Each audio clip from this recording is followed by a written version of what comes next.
در پس منظر دعوت جنسی نظارت دولتی مولوی و مبارزه با فساد تاجیکستان از همکاری مردم در امر جلوگیری از فساد، مقامات این نهاد میگویند مبارزه با نهنگای رشوهخوار هم باید با دلیل صورت گیرد.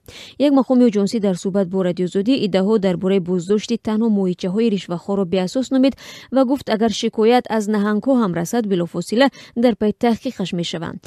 نگار مقیمی، یک مسئول آژانسی نظارت دولتی مولوی و مبارزه با فساد، گفت آنها یگان مراجعت را به پاسخ نمی‌مانند، ولی وقتی خود مردم مراجعت نمی‌کنند بر اساس تخمین نمی‌توان کسی را در فسادکاری عیبدار نمود. میگویند که ماهیچه‌های خرد را تذکیر می‌کنید و نه نهنگ‌ها را.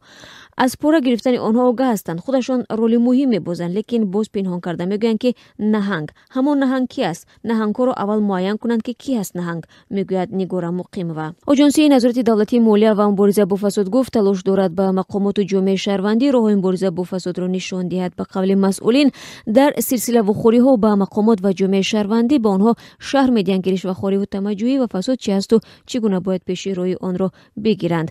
دعوت آژانسی نظارت دولتی مولوی و مبارزه با فساد برای همکاری مردم در امر مبارزه با کروپسیا باری اول نیست، اما مردم عادی میگویند مراجعت از بالای مقامداران فسادکار نه در همه حالت به منفعت آنها انجام می‌یابد.